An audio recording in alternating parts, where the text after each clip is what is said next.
shape them nicely with your hands. Firmly pat them down. Let's bake them at 350 for about 30 minutes.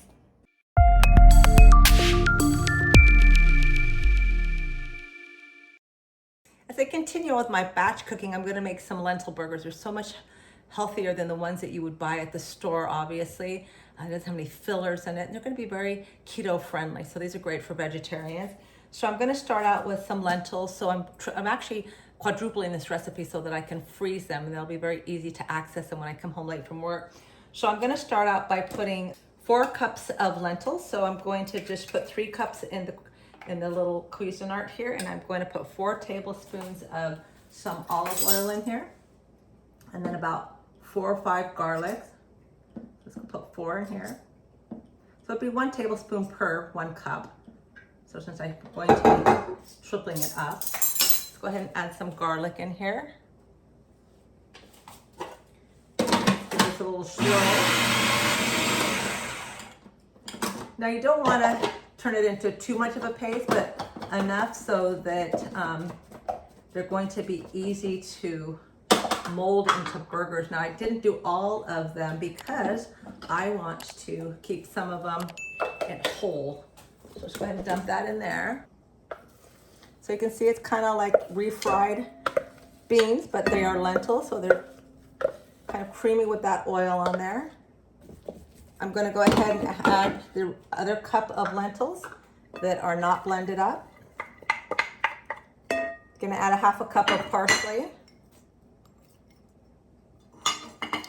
And then I'm going to add some very finely chopped onion. So I made sure all the water was out of it. So I did it with my Salad Master. Start with that. And then I also chopped up with my Salad Master the carrots. So I've got about 1 1/4 cup of carrots here. Let's go ahead and mix this. And I'm going to put in 1 cup of tamari roasted sunflower seeds that I roasted already. So they're going to be right here. So they're just wonderful. Just dry roast them with a little bit of tamari and a little bit of chipotle. So normally it's going to be 1/4 cup, so I'm going to put a full cup in there.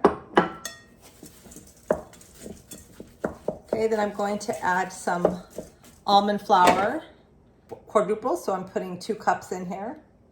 So I'm making a lot because if I'm making them, I might as well make a big batch so that I can freeze them. And it really is nice, especially when you have those keto buns. You can enjoy a burger and still be very much in the low carbohydrate mindset. I'm going to be using my hands here in just a second, but I'm going to go ahead and put some paprika in there.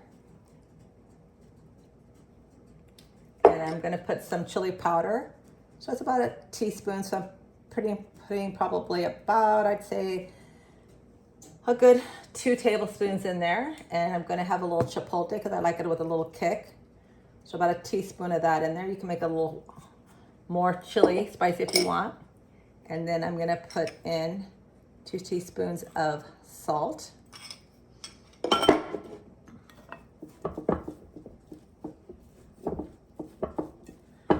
I'm going to add the eggs in here. And so it's going to be 1 egg usually per recipe. So since I'm quadrupling it, there's going to be 4 eggs here. That'll moisten it up just nice. And like I said, I'm going to be using my hands in just a moment or two to mix this all together. Once I put the cauliflower in there, I steamed the cauliflower and I didn't mush it, but I just cut it into really small pieces. So you can just see here, it's be very easy to make those nice little burgers. Let's go ahead and add the egg. Now, if you don't want to use eggs because you're vegan, you can do a flax egg. So it's just going to be a tablespoon of flax and 3 tablespoons of water.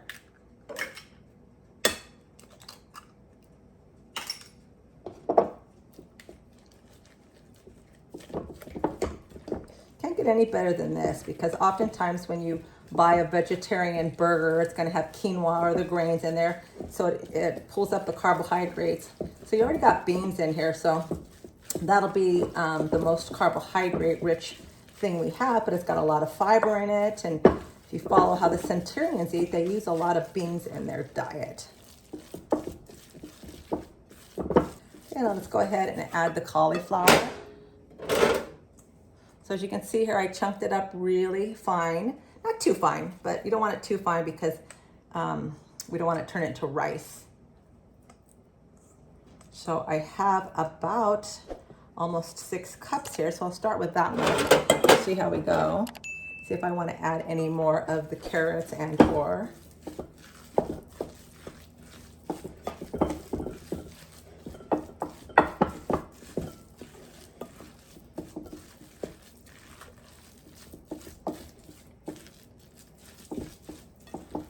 I love batch cooking because when I get home at night, I don't want to have to sit there and think about what am I going to eat, but I definitely want to be thinking about what I already have that I made that I'm looking forward to, whether it's lunch or dinner. And that way I can stay on my regime and I don't eat too late, because oftentimes I won't get home till a little later than I want to. So I can see it's still a little moist, so I'm going to go ahead and add the rest of this cauliflower. So that was 6 cups. I'll go ahead and add the rest of this carrots as well. So you can see this is going to make a lot. It's nice because I'll give some to my daughter, and that way she can put them in her freezer. She loves these along with the keto buns. That's going to be great. And I'm going to bake them in the oven for about 350 for about 25 minutes or so. And then I'm going to freeze them so they freeze really, really well. There you have it. So again, when I go to make these, and I'll be showing you what the final product looks like, I'll just be taking a little chunk, turning them into a little ball, flattening them out, and that will be my lentil burger.